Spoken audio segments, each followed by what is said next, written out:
This is VSiN's College Football Betting Podcast.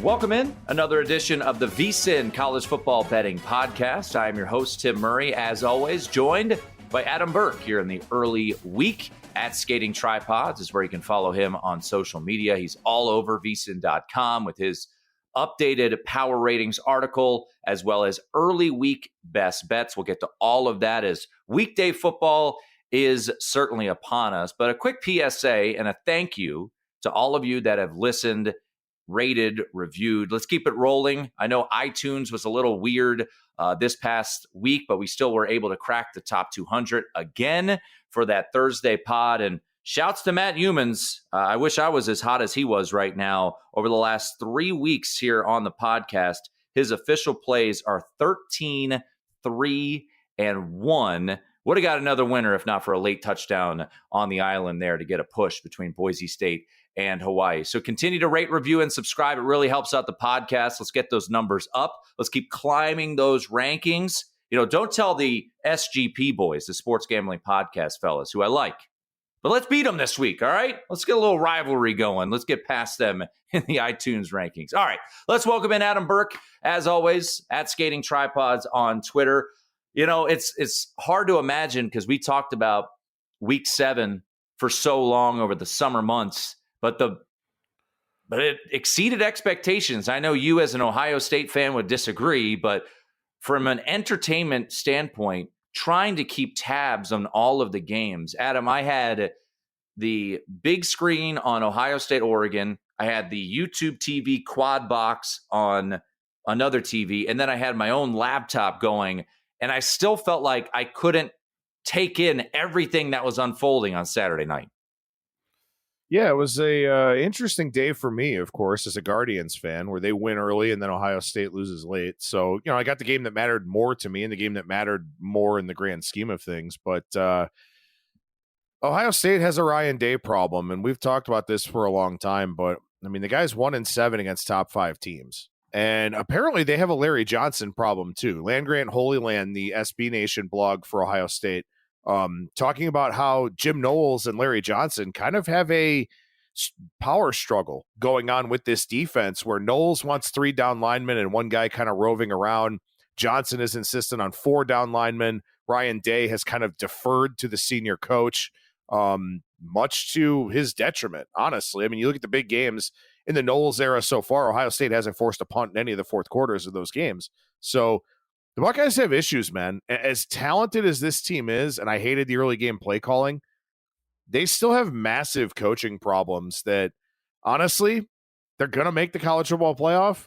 But, man, it really makes me think differently about this team when they get there. Yeah, the odds did not change all that much for Ohio State to make the playoff. They still sit at DraftKings minus 1,200 to make it. If you do think they'll falter, which I would agree with you, I do not, plus 650 for them to miss it. Oregon and Texas both at minus 2,000 to make the playoff and 10-1 to miss. We can get into some of the movement from this past weekend in the odds board. Penn State maybe being the biggest mover with their win over USC, going from minus $3 out to minus 750 to make the college football playoff. But we're going to get to your power ratings here in just a moment.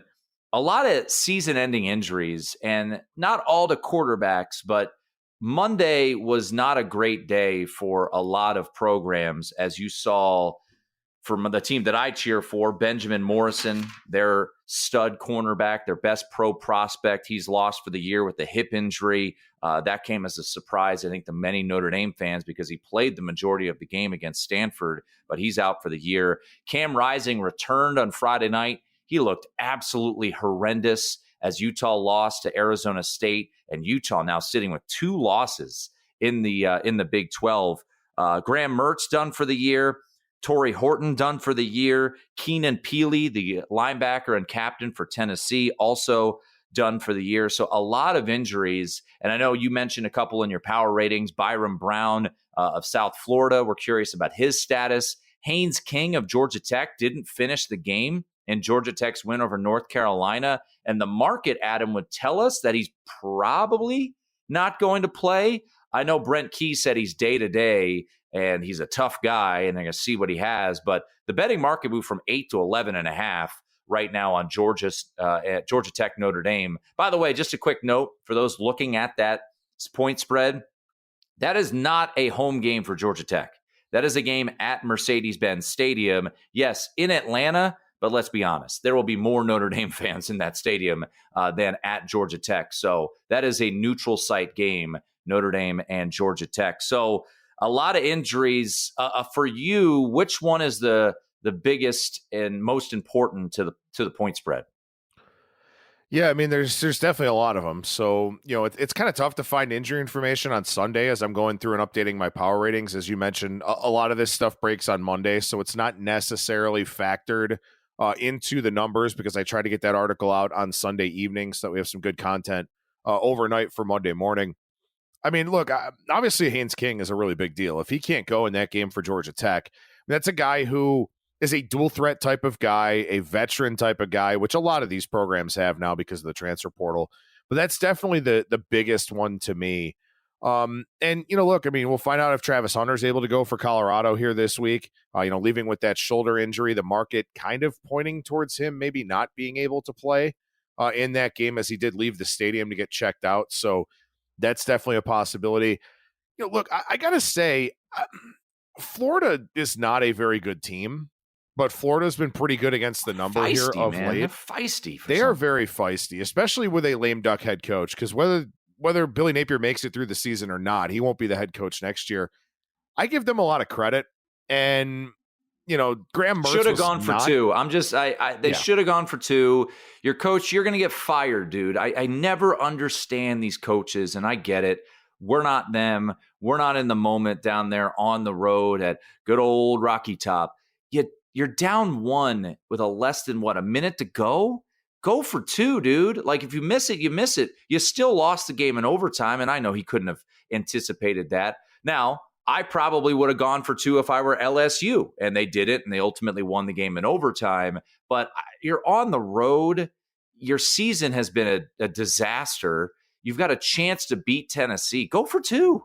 I mean, when you're Florida, right, you're at a disadvantage in overtime. Like, you just have to know that, right? You're not the better team. And so you go for two. You take it down to one play instead of taking it into overtime and hoping that it kind of works out in your favor. Because, look, the reality of it is if Tennessee gets the ball first and scores, they're probably going for two in overtime. So why wouldn't you just, Florida, I'm saying, if Tennessee scores first, goes up 7, Florida's going to go for two in overtime.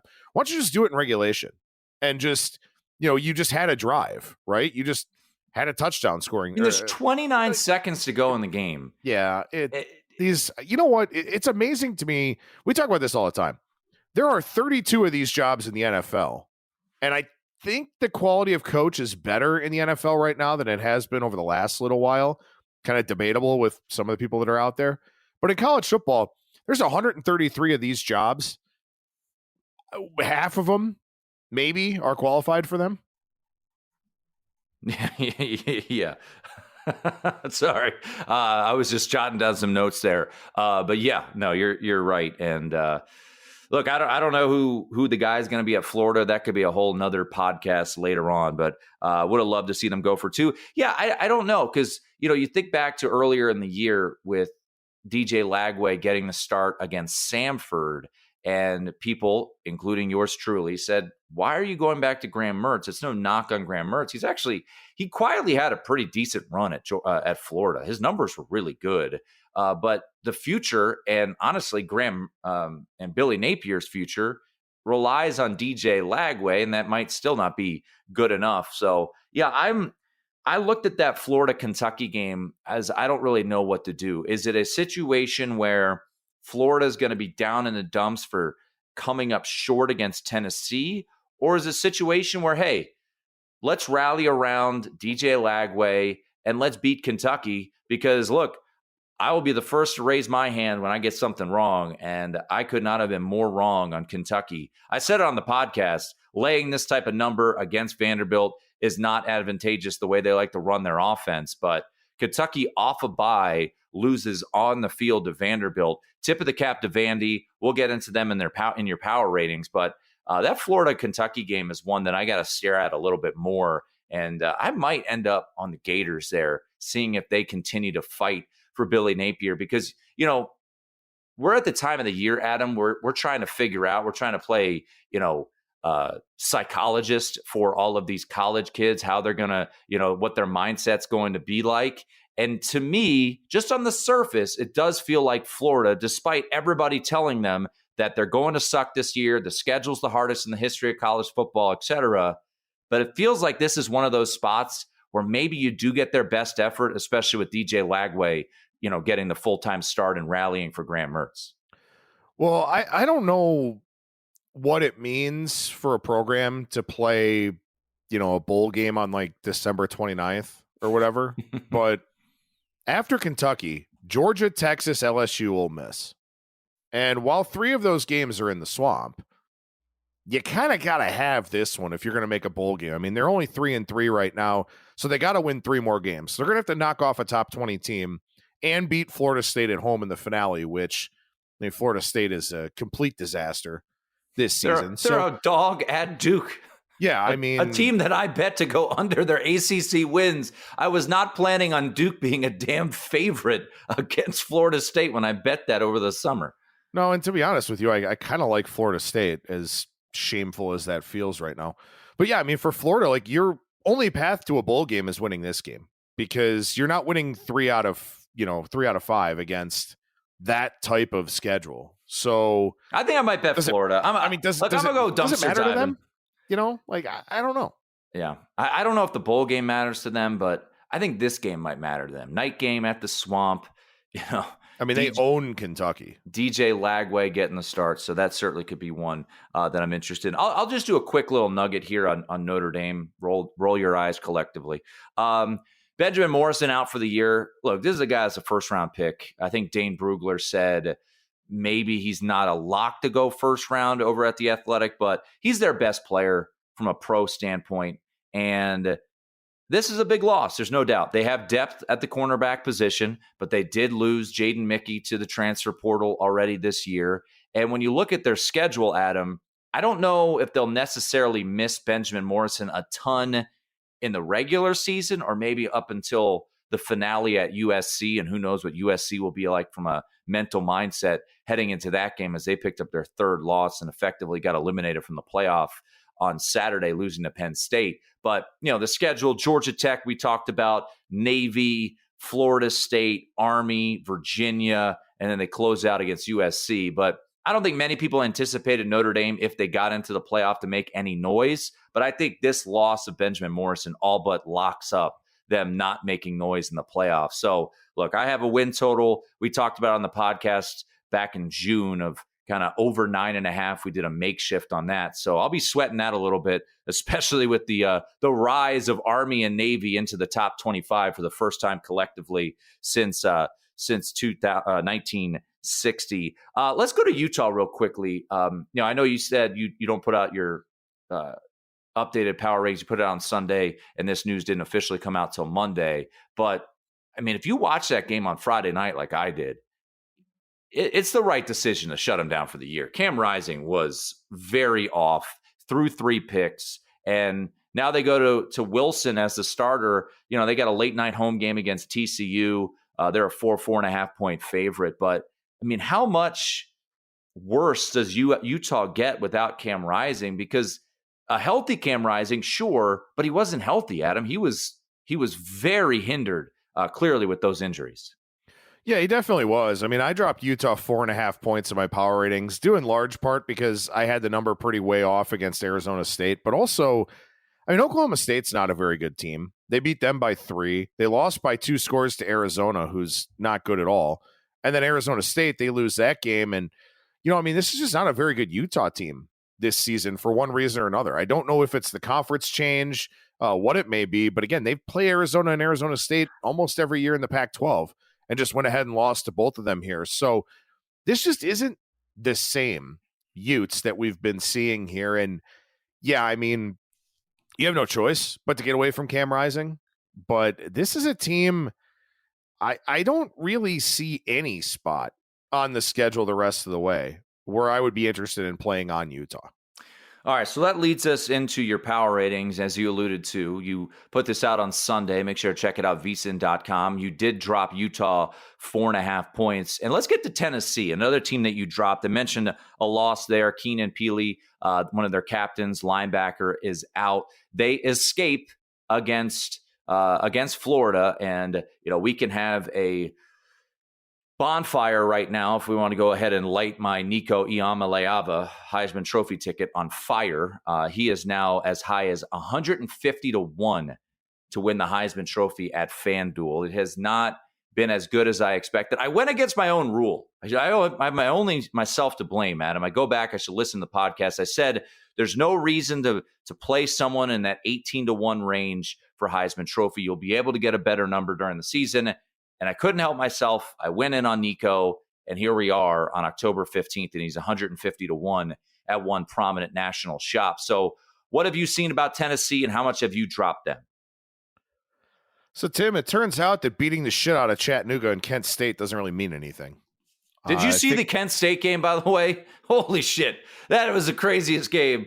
Kent State and Ball State was one of the most wild finishes. Scott Van Pelt was losing his mind on bad beats. So I just had to throw that in there. That game was absolutely haywire. 37-35. I think Ball State got the win, but Kent State did get the cover.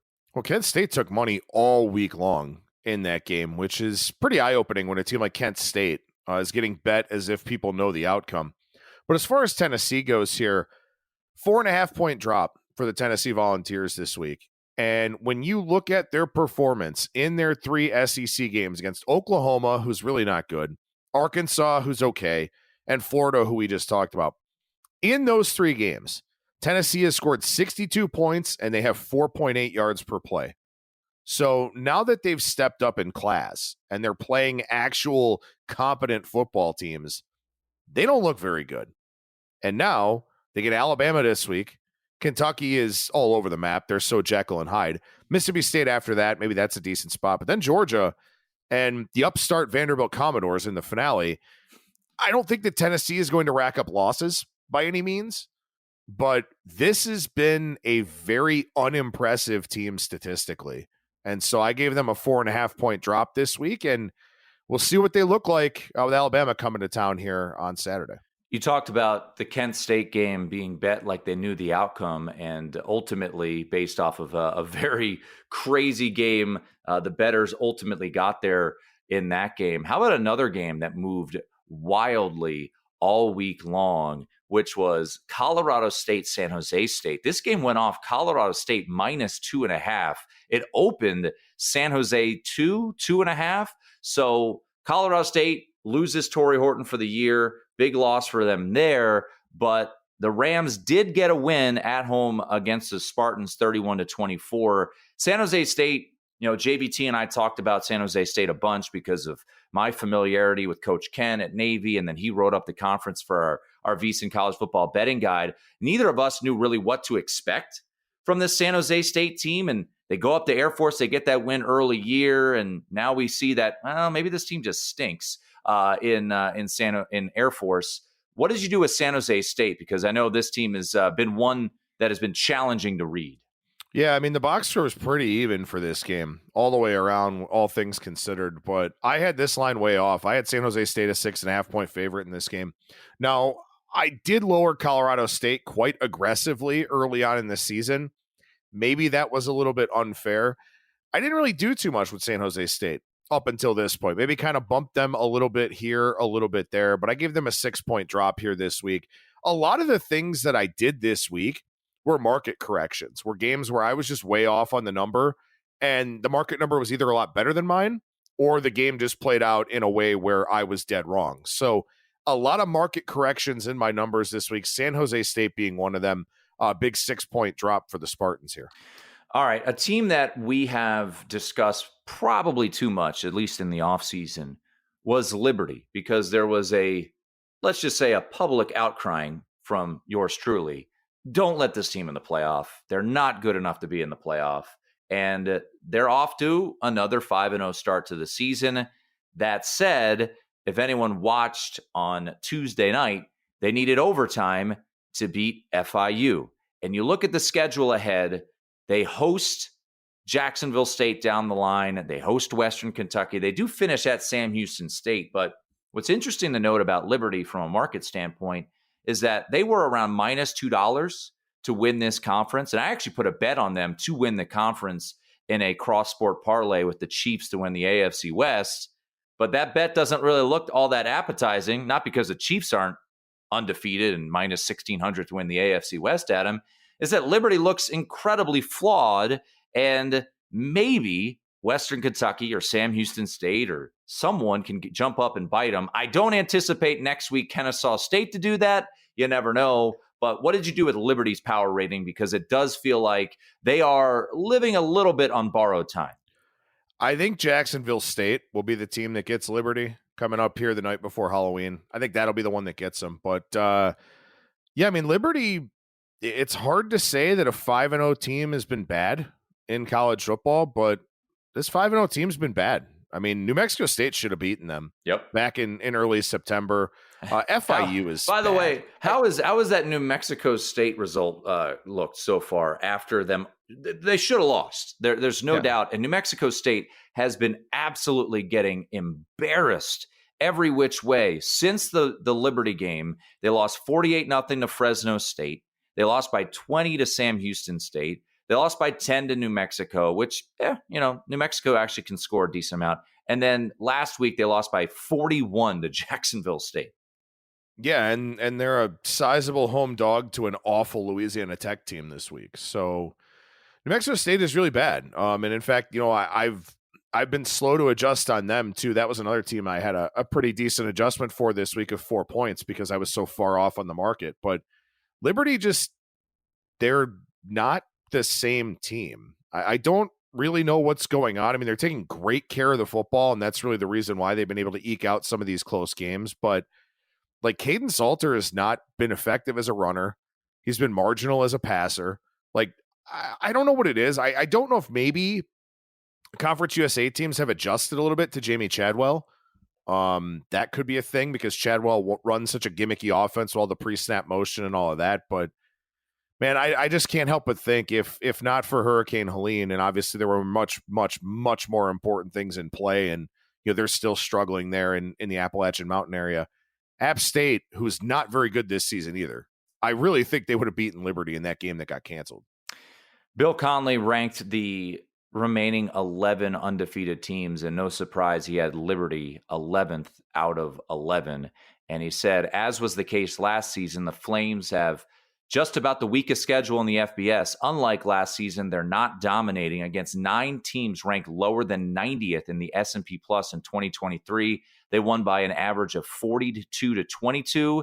They've outscored 5 such teams by an average of 32-21 in regulation this fall. So, I mean, look, let me put it to you this way. This is what I've thought about Liberty and the rest of the conference here so far. I have Liberty a home pick'em against both Jacksonville State and Western Kentucky, and a 3.5-point dog at Sam Houston end the season. Yeah, it is. It ain't pretty. We'll see if they get undefeated. I hope they can win the conference or get me a decent spot to hedge in the conference championship game. All right, one other team in your stock report from a stock down standpoint. It was a team that initially, just based off a situation, I was thinking about betting this week. And then I dove in a little bit more and I said, I don't know if I can get there. And that's Oregon State. Oregon State plays UNLV this week. UNLV next week has the biggest showdown in the Mountain West as Boise State comes to Allegiant Stadium. I will be in attendance. Very much looking forward to going to that game. So this is your classic look-ahead spot for UNLV going on the road to Corvallis. This Oregon State team, man, I mean, I'm not going to lay 7 with UNLV, but I don't know if I could get there taking 7 with Oregon State. They are not very good. No, they're not very good at all. I was on them in the game against Colorado State, who, again, I guess I've just been way too low on Colorado State this season, but they won that game in overtime, barely got through. I give them a 5-point drop here this week. Oregon State is 119th in the country in yards per play allowed on defense. Is that good? So it's not good. That is not good at all. And look, we thought that it would be the offense that would really have a downturn, right? They lose Damian Martinez, they lose DJU, they lose their head coach, Jonathan Smith, who is a brilliant offensive mind. I expected the offense to be the side of the ball that was, really disappointing this season for Oregon State. And I mean, they've been okay, but the defense, I don't know how you give up 42 points to Nevada. So ugly, very ugly up there in Corvallis defensively. And look, I guess I would say if you want to look at something in this game, the over certainly appears to make sense because I don't think Oregon State's getting many stops with that UNLV offense. Anyone else you want to note in the stock down in your power ratings? Well, UAB should have fired Trent Dilfer like a month ago. So that's one of them. I'm so mad at myself for not betting that game. Army has been a runaway freight train. I think they have some resistance this week, to be honest. You've seen the market come from 17 down to 15 against East Carolina. This wasn't the spot, and I'm mad at myself. I didn't want to bet a bad number, but this team is a absolute train wreck, UAB. Since they covered against Arkansas, lost by 23 to Navy in a great spot for UAB. Coming off a bye, Navy was coming off the Memphis win, and they got dump trucked. Then UAB loses by 51 to Tulane, 71 to 20, and Army puts up an easy 44 to 10 victory over them. Yeah, the Trent Dilfer disaster has to end. And you've pointed out, you've been on the forefront of Brian Vincent, should have been the guy. He's having success at UL Monroe. This is a disaster. So one team that we need to mention here, and I legitimately don't know what the hell, what the hell is going on here. Bowling Green.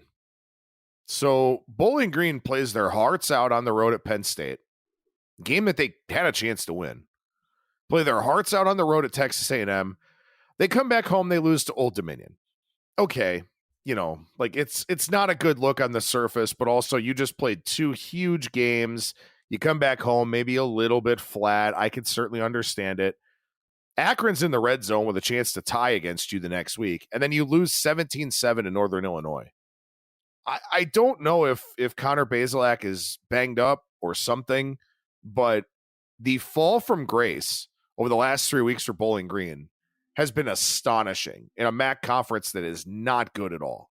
So I dropped them 3.5 points, but I don't know what is happening there up at Bowling Green. Can anyone make sense of the MAC this year? Because Toledo this past weekend, in what was, I would say, a pretty tricky spot, you beat Miami of Ohio in a revenge spot, a spot that you lost the MAC title a year ago. You beat Miami of Ohio, and then they lose to Buffalo. Buffalo now has 2 wins over Northern Illinois and a win over Toledo, arguably the 2 best or 2 high-profile teams, however you want to define it, in the MAC this year. Oh, by the way, you know what Buffalo also has? A 47-3 loss at UConn. So I don't know what the hell is going on in the MAC this year. And we're about to embark in a couple of weeks, Adam, into MACtion. It might just be throwing darts, which, to be honest, is kind of what MACtion usually is anyways. Yeah, I don't know what to do with any of the teams in this conference. Western Michigan is 2-0, so they're tied for the conference lead. They beat Ball State by 3, who, as we mentioned, Ball State probably should have lost to Kent State last week. And then they beat Akron 34-24 in a game where Akron actually led 17-0. So I just think none of these teams are good. The MAC has 7 teams on October 15th with odds of plus 850 or shorter. That just tells you how wide open this conference is. Right now, the MAC odds are this way. Ohio plus 320, Toledo 5-1, who just lost to Buffalo. Northern Illinois plus 550, also has a loss to Buffalo. Bowling Green, the team you mentioned, who just lost to NIU, plus 550. Western Michigan 6-1. Buffalo plus 650. And then the defending champ, Miami, is plus 850. And I'll give Miami credit, man. They had a nice win this weekend against Eastern Michigan, an Eastern Michigan team that was 5-0 ATS coming into the year, and they won that game 38-14. So your guess is as good as mine. Outside of Kent State and Ball State and Akron being absolute dog shit, I don't know who's good in this conference. Yeah, I don't know either. I think it's fascinating. Buffalo's 131st in the country in yards per play on offense. So, you know, I don't know, man. I don't really know what to make of any of these teams. The one thing that I'm kind of curious about, and I think it's interesting this week with where their line is as a road favorite against Miami of Ohio, is that the Bobcats, you know, I've kind of watched this team sort of fall off a little bit. No, actually, they're not favored. Sorry, Miami of Ohio is a 3.5-point favorite against Ohio. I've watched the Bobcats fall off a little bit over the last few seasons. But they're 2-0, and like, I don't know. I just, you know, I think that was one that kind of stood out to me because I do have Miami of Ohio a 6-point favorite. So I kind of thought, oh, well, this number looks a little bit short. And then it's like, I don't want to lay a number with anybody in this conference. So it's weird, man. It's going to be just a jumbled mess where everybody beats everybody, and the conference winner probably has like 3 losses or something. Well, that's the beauty of action, and we'll get to live it in front of our eyes coming up in a couple of weeks. All right, let's take a quick break. When we come back, let's talk about the stock up.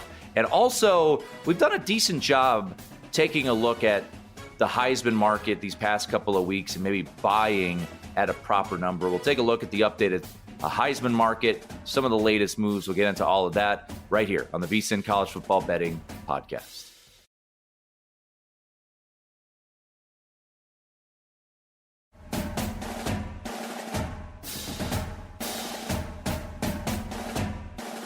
This is VSiN's College Football Betting Podcast.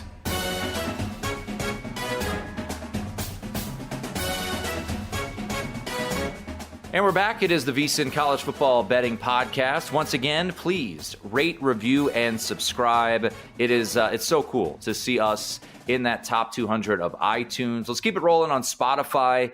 Hit that 5-star rating, please. And of course, we'll be back on Thursday as Matt Humans and myself will be breaking down the upcoming Week 8 card, a loaded card yet again, headlined by Texas and Georgia, where Georgia right now catching 3.5, 4, depending on where you look in the market. Over at VSiN.com, you could read about all the weekday games as well as the updated power ratings, courtesy of Adam Burke, who is still with us, of course. So, Adam, a lot of negativity just a moment ago. So let's bring the positivity back to the party. And they just keep covering, man. Like, the Army Black Knights, they just keep on rolling. We talked about their win over UAB. Now 6-0 straight up, 6-0 ATS.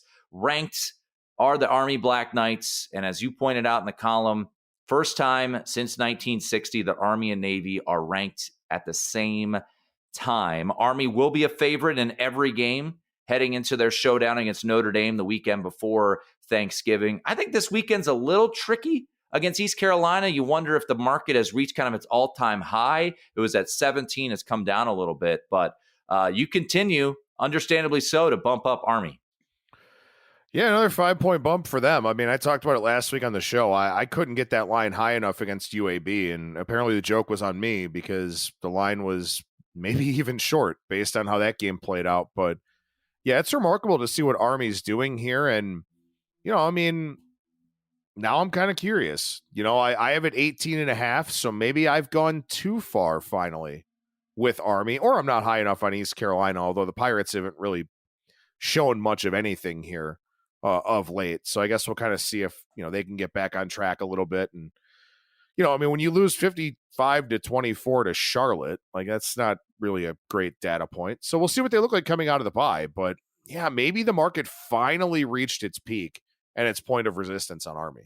Yeah, so 17 came down a little bit, 15.5 right now. Worth noting that Charlotte, who is not very good, they were able to put up 311 rushing yards on East Carolina. East Carolina is coming off a bye, so we'll see if they had a good time preparing for Army's unique offense there. Army will be at home in a noon Eastern kick. I tweeted it out on Saturday night, and I said there's no letdown in Diego Pavia's vocabulary. That was the primo spot to fade Vanderbilt, best win in school history. and they didn't do it. And they won outright. They didn't just cover, they won the damn game. So I was wrong on Vanderbilt, fading them there. And now, very weird spot this week for Vanderbilt as they play Ball State in a non-conference game. Maybe this is the spot to fade Vanderbilt because they lost to Georgia State earlier this year. But this Vanderbilt team, man, 4-2 right now, very much should be in a bowl game this year, assuming they take care of business against Ball State. And how about the fact, Adam, that guess where Texas goes next week after the Georgia game? You'll go from Red River to playing Georgia, and now Texas will have to go to Nashville next week. So I imagine that could be a pretty interesting spot, especially if Texas wins that game. A lot of people will be making some jokes there. But look at this Vanderbilt schedule. I don't know if it's on the road at Auburn or home to South Carolina or whatever it may be, but I would be pretty surprised now if Vanderbilt is not in a bowl game this year. Yeah, 4-point bump for the Commodores for me. I do not think that Texas loses at Vanderbilt, although I certainly didn't think Alabama would either. So, yeah, do they win on the road at Auburn? Because they could. I gotta be honest here. As much as I'm an eternal pessimist being a Cleveland fan, I'm also a South Carolina fan, thanks to my wife, because she's born in the Columbia area. This team just finds ways to lose football games. I mean, the LSU game, the Alabama game, like we're talking about a South Carolina team that could be 5-1 with wins over LSU and Alabama, which is outrageous to think about. Their defensive line is really legit. Like there's a non-zero chance that South Carolina beats Vanderbilt. So Vandy could win this game and potentially lose out and not make a bowl, which would be just sick for them. That'd suck. But it's a potential thing. I mean, I don't know. Auburn might be really bad, so maybe that's the game. But I don't know. Either way, I gave them a 4-point bump here, and they should build a Diego Pavia statue down there in the east end of Nashville. I'll tell you what. If Vanderbilt makes a bowl game, west end of Nashville. My bad. If Vanderbilt makes a bowl game, I don't care what the spread is. I will be betting on Vanderbilt. That will be a program. I can't imagine Diego Pavia is going to opt out of a bowl game. So I will be all in on Vanderbilt. We need to get them to 6 wins. So I don't know who it's going to be. It starts this weekend against Ball State. Interesting note here that you made about NC State. What have you done with NC State? They are a 10-point road dog at Cal. And I know a lot of people were on Pitt this weekend. I said it on the VSiN College Football Tailgate show. Normally, I'd be laying it with Pitt, but that line just not getting off of 3.5 scared the hell out of me, knowing that was just a classic letdown spot. And Cal should have won the game. They missed a field goal late in that one. They lose 17-15. They do get the cover. And now you're coming back home. At what point is it going to catch up with them? I don't know. But what have you done with NC State now that they have fully turned over to CJ Bailey? Yeah, I mean, this was one of those market adjustments I talked about earlier where I was just week after week after week, my line was off on NC State. And not even really in a position where it was all that actionable, just off. And so I gave them a 4.5-point increase here. Truth be told, I don't know what to do with this team. I mean, I had them about a touchdown more of a favorite against Louisiana Tech than the market did. They didn't even really score enough points to cover in that game. They were like a 20-point favorite. They scored 30. Clemson took them to the woodshed. They struggled through Northern Illinois. Wake Forest is bad, and they lost that game. And they lose to Syracuse at home, which, I mean, Syracuse is solid, but, I don't have a good feel on this team. But if I didn't move them up 4.5 points, then I would have had this line way off because I still have Cal, a 13-point favorite in this game. So I guess I made the right decision to move them closer to the market, but that doesn't mean I have any interest in backing them. All right. Before we wrap up here, once again, you can read all of Adam's power rating adjustments over at vsin.com and some early bets that he likes as well. Any other teams that you want to note in the stock up? Yeah, so the last 3 or 4 weeks, my New Mexico lines have been short, so I gave them a 4-point bump. I asked before the season why Bronco Mendenhall would be interested in taking that job, but hey, they've been pretty good, so kudos to him for that. Florida Atlantic, I gave a 4-point bump as well, kind of get them closer to the market, even though I really, truly don't like that team. A few 3-point bumps that I made here. Cincinnati's been low-key pretty good throughout the course of the season here, and I haven't really, admittedly, been paying too much attention to it, but they went on the road. They beat Central Florida. They were right there against Texas Tech, hammered Houston.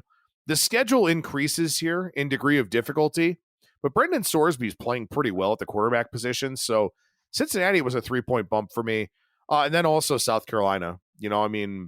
Right there on the road against Alabama, probably should have won the game. They certainly had enough chances to win that game. And again, their defensive line is just outstanding. Their defense in general is really, really outstanding. If they ever get Lenoris Sellers to develop, they're going to lose Kyle Kennard. He'll be a first-round pick. But if they can ever get Lenoris Sellers to develop, that might be kind of an interesting, 8-4 upside type of team in the SEC here in a couple of years. But at least for this season, I gave them a 3-point bump. I kind of downgraded them early. Now I've kind of come back around a little bit on them, largely because of their defense. All right, I wanted to wrap on this, taking a look at the Heisman and where we stand. And, I give credit to you. I think you've pointed out a couple good spots. Dylan Gabriel 2 weeks ago. I think I gave it out on the podcast at 18-1. You talked me into betting another Oregon Duck. Last week, I took a little Jalen Milroe. If they win this week, certainly could be something that moves. He is 15-1 still at FanDuel, but I would say I don't feel great just because that defense stinks, and I think he still continues to make some mistakes. But looking at where we were 2 weeks ago, Jalen Milroe was around 2-1 plus 250. He's now 10-1, as high as 14 and 15-1 at a couple of shops. Ashton Jeanty 2 weeks ago at Boise State was 12-1 at both Circa and Westgate. And right now, he's as low as plus 150 at BetMGM, and he's as high as plus 225. I know we ask the same thing every week. Can Ashton Jeanty win the Heisman Trophy? The last non-Power 5, Power 4 player to win it was Ty Detmer in the early 90s. And that was when BYU was a national power. Didn't they win the title in the early 90s? You look at his numbers so far, he's got over 1,000. He's over got 1,200 yards. He ran for 217. By the way, went over his player prop against Hawaii. They had to use him a lot. That was a long game there against Hawaii. That was not an easy victory like the previous week against Utah State. And I just saw this over, I think it was College Football on Fox tweeted out a single season rushing yard record tracker.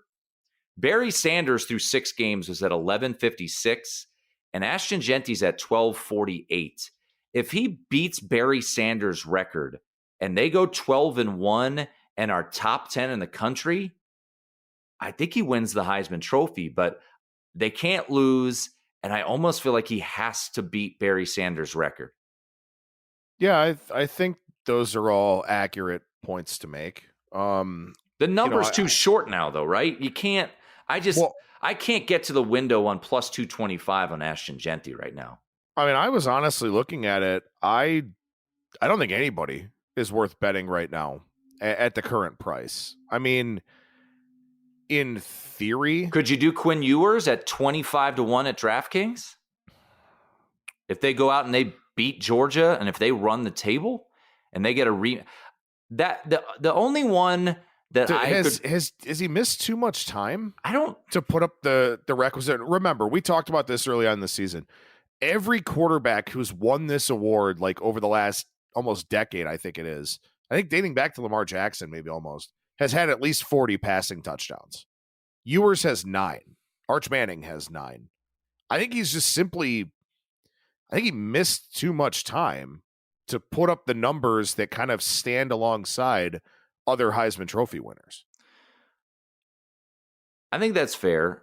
I mean, you do get the high-profile game this weekend. That's going to help him out a lot. And then you got to go to Vanderbilt, as we know. That's a challenging place. So the last 2 years, 2 years ago was more of a complete and utter pizza bet flyer after he played mop-up duty in their season opener. I think it was against Georgia Tech. And then last year in the preseason, I loved Cade Klubnik. He was a disaster last year. Cade Klubnik, ladies and gentlemen, is quietly having a phenomenal season. And 2 weeks ago, Cade Klubnik was as high as 40-1 to win the Heisman at Circa. Last week, he was on the move, still around 20-1. And right now, he's kind of continued to slow down a little bit. Go down a little bit. He is 15-1 at FanDuel and Circa, 16-1, 12 at DraftKings, 14 at BetMGM. Cade Klubnik, if they go 12-1, win the ACC, get a top 4 bid, beat Miami, I mean, his numbers are pretty impressive right now. He's got 17 touchdowns to 2 picks. Like, I don't know if I can get there on Cade Klubnik just yet, but his numbers are pretty impressive there. I mean, they're hugely impressive. I mean, this is a team. The thing that's interesting is they had scored 90 points in the first quarter of their previous 4 games. They're down 7-0 after the first quarter against Wake Forest. By the end of the third quarter, it was 42-14. So I don't know. Maybe Dabo and Garrett Riley just kind of figured it all out. I don't really know, but I mean, they're a massive favorite against Virginia here. Louisville, I still don't know what Louisville is. They do have to go to Virginia Tech. They got to play in Blacksburg and then play at Pitt the following week. So, got some opportunities there of interesting games there.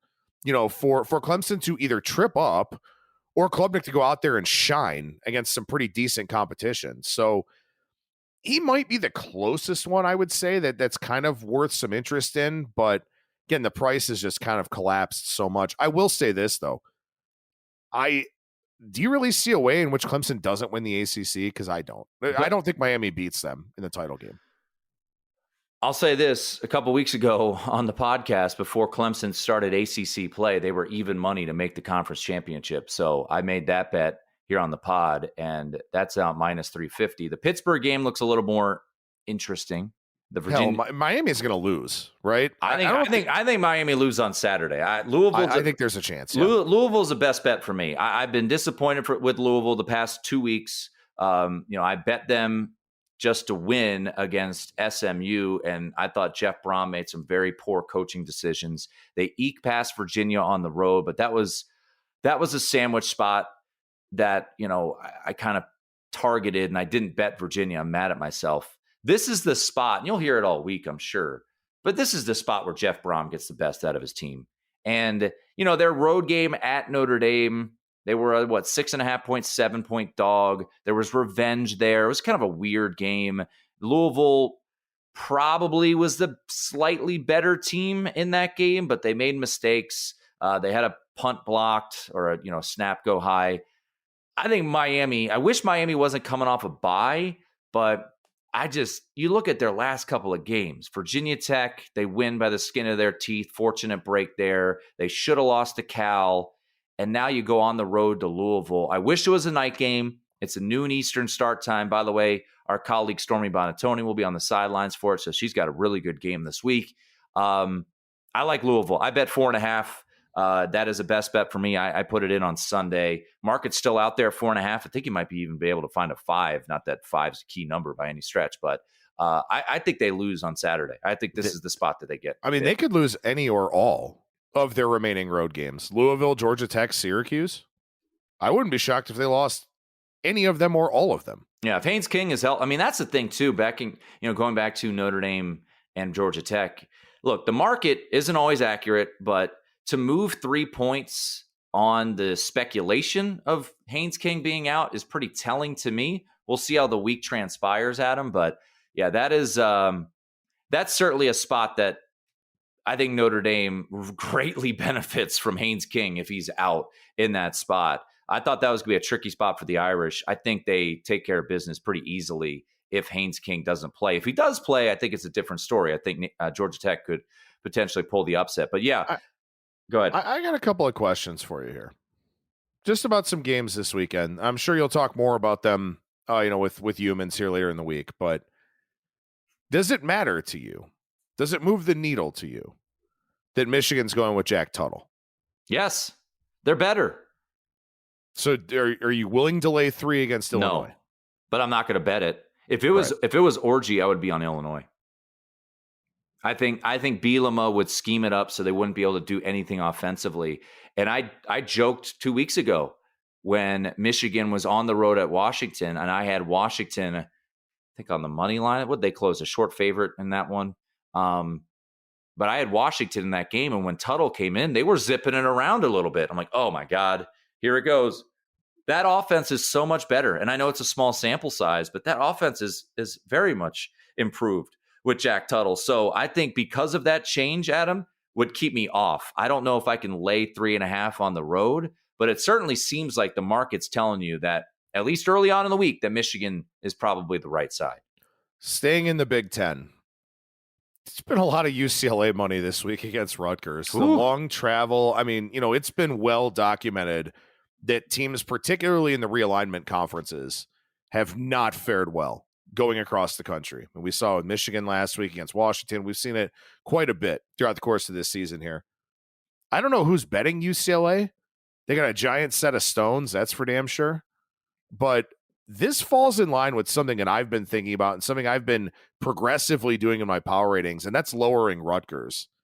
They're a paper tiger. I mean, that is not a legitimately good football team. Neither is UCLA, but man, that was a line as I started to see that one kind of crash down. I thought, yeah, you know what? This probably makes sense, but I just can't do it. UCLA was I think by the end of the day, it was probably my favorite bet last weekend. And numbers matter, folks. And it sucks if people got 3.5 and they lost by 4. That was such a great spot for UCLA last weekend. I know they weren't coming off a bye, but they were at home. They were facing Minnesota. They were in their 7th straight game, and they were up 10-0 at halftime, and they just let it slip away. And their offense completely, or their defense, I should say, just completely fell apart there in the second half. But I hear you on Rutgers, man. I mean, to get your ass kicked like that by Wisconsin, that was pretty eye-opening to me for Rutgers. So yeah, that the market's telling you something there. Circa was at 7 at open, and it's now 4 here on Tuesday morning. So pretty significant movement towards the Bruins for, by the way, a noon Eastern start time in Piscataway. Yeah, it's a hell of a trip for UCLA, a not well-coached team too. The travel and the situational spots and stuff, I think a lot of times they're dependent kind of on the coaching staff too. And Deshaun Foster just doesn't really seem to have much of a clue, I don't think. Just a complete panic move by UCLA when Chip Kelly left for Ohio State.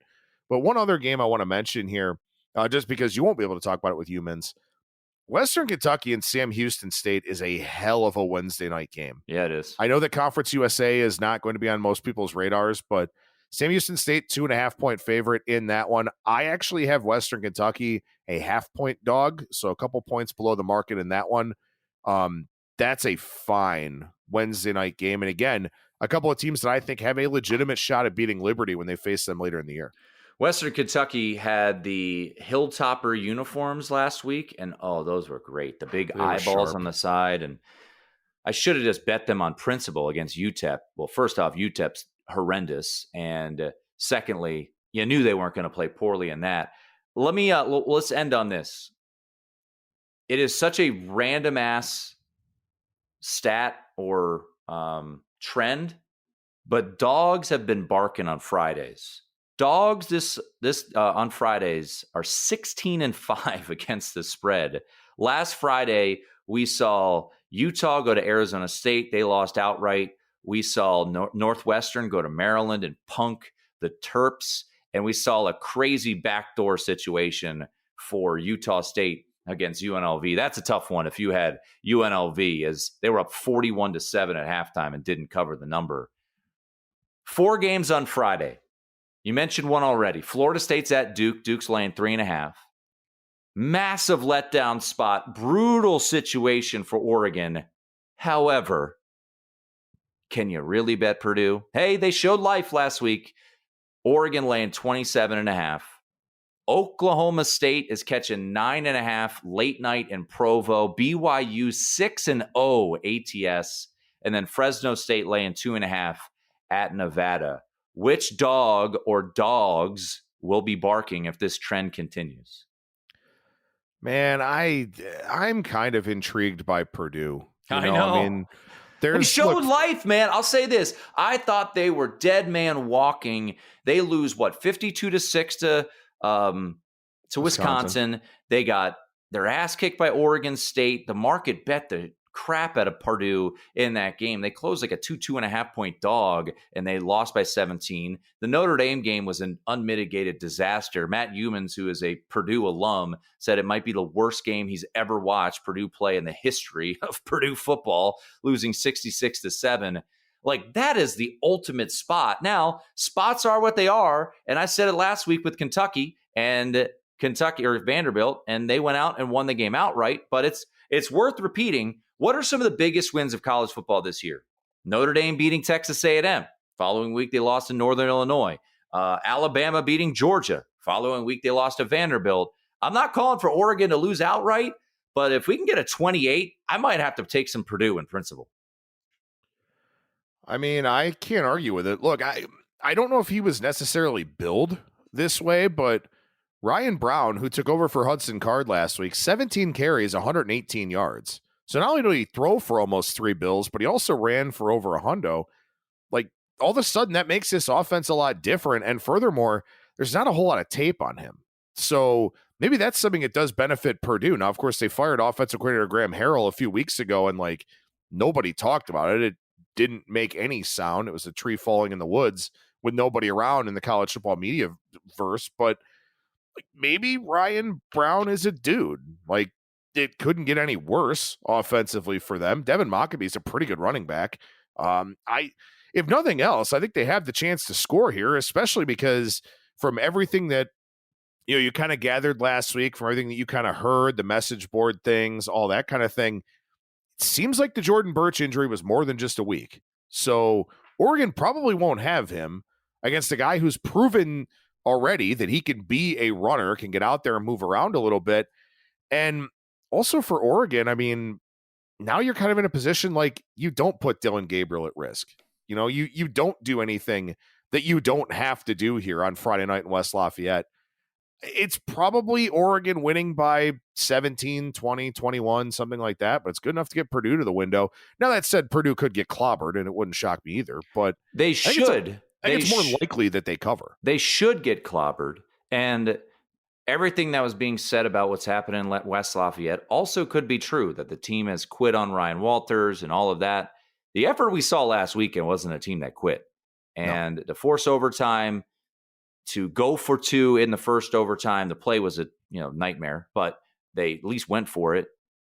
Yeah, I'm going to wait and see if we get 28. I did see a couple 28s earlier in the week, but yeah, I mean, Purdue's a spot that hold your nose, and we'll see if dogs continue to bark. And I'm kind of with you on Florida State too, so we'll see. But we will. I mean, Florida State's been pathetic. As we're talking, by the way, at 28 just showed an offshore shop, so we'll get there. Florida State's been pathetic. Duke is 5-1. Now they haven't played Duke's a great frauds. schedule. Duke's frauds. They beat UConn, that powerhouse UConn, who's favored over Wake Forest this week. But like that line is only 3.5, and everybody knows Florida State sucks. Like, there's just something about that line that kind of sticks out to me. God, Friday night is a just clothespin, hold your nose type of night where you've got Oklahoma State, who looks like they've given up of the year, but I don't know how many times I'm going to go against BYU. I bet on BYU against Kansas State. We got to the window. They won that game outright. I faded them against Baylor, lost that one. I took some Arizona last week. The market went nuts on Arizona. BYU trampled them. BYU's at home laying 9.5 against Oklahoma State off a bye. Now, Oklahoma State has not looked themselves. There seems to be some serious situations rolling there. If we get the double digits, I feel like I got to take 10 with Oklahoma State. I don't know. So Friday night could be one of those nights where I'm just punching myself in the face, being like, what was I thinking in all of these games? But stay tuned for that. vsin.com/picks, all our best bets there. Anything we want to promote upcoming there, Adam? We do, actually. Our 2024-25 college basketball betting guide comes out October 24th. It is insane to me to think that it's almost college basketball season, but we're getting there. We'll have previews of every single conference. We'll do team previews as well for the 12 biggest conferences, or at least the ones that I picked out as the 12 biggest conferences. So that'll come your way October 24th. And also, we're a week away as we're recording this from the start of the NBA season. So make sure over at vsin.com, you go get your NBA betting guide. We got a $9.99 introductory offer for the first month. So go check it out. You'll get the NBA guide. You'll get the college basketball guide. You'll get everything we're doing for the NFL and college football, remainder of the MLB playoffs. Busy time. Good time to become a VSiN Pro subscriber. Jeff Goodman tweeted out over the weekend, it looks like Gonzaga and their opener against Baylor will be a 11:30 Eastern tip time in Spokane, Washington. Monday, November 4th, ladies and gentlemen. We are less than 3 weeks away from the start of the college basketball season. Crazy that it is this close, but it is going to be here right around the corner. And I for one, am fired up and can't wait to get my hands on the VSiN college basketball betting guide. All right, that's going to do it for the podcast. Once again, please continue to rate, review, and subscribe. Tell a friend if you're walking the dog. Just let them know, hey, have you heard about the VSiN College Football Betting Podcast? Hopefully, Humans continues his red-hot ways as he has been over the last 3 weeks, 13-3-1 in his best bets. Matt and I will be back on Thursday with another edition of the VSiN College Football Betting Podcast. But for Adam Burke, I'm Tim Murray. Thanks to producer Ryan, as always, there putting this together. This has been the VSiN College Football Betting Podcast.